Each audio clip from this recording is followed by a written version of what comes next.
Fenomena semacam ini saya kira bukan fenomena yang luar biasa. Kenapa? Karena PSI sebagai partai yang memang mungkin tidak memiliki gagasan baru, tidak memiliki identitas yang jelas, sehingga akan lebih menyenangi persoalan-persoalan yang sifatnya adalah gimmick, memantik opini, memantik popularitas, dan tentu semuanya adalah terkait dengan populisme.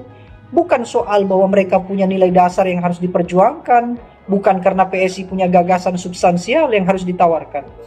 Satu-satunya tokoh yang paling layak di PSI sebagai ketua umum kalau basisnya adalah kapasitas, baik kapasitas kepemimpinan, ide-ide politik, gagasan-gagasan pembangunan, itu hanya muncul di Raja Juli Antoni.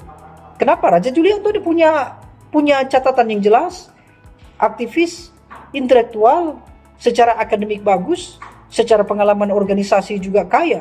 Tetapi kenapa kemudian justru yang dipilih adalah Giring Ganesa, lalu sekarang adalah Kaisang Pangarep? Karena memang orientasi politik PSI saya kira hilang. Yang paling menonjol adalah mereka sudah tidak lagi memperdulikan tentang kualitas kepemimpinan di internal, bahkan kualitas teknis regenerasi di internal, tapi mereka hanya mengejar populisme semata.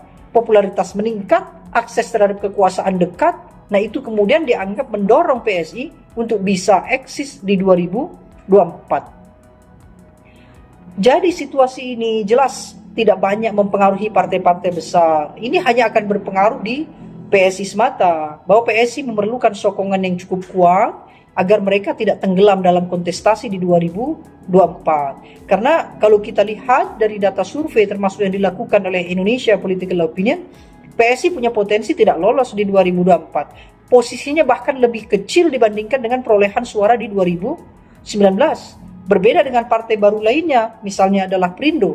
Perindo punya track yang bagus, punya peningkatan yang bagus, dan tentu dengan tokoh-tokoh yang cukup elegan, memiliki kewibawaan untuk memimpin partai ini ke depan.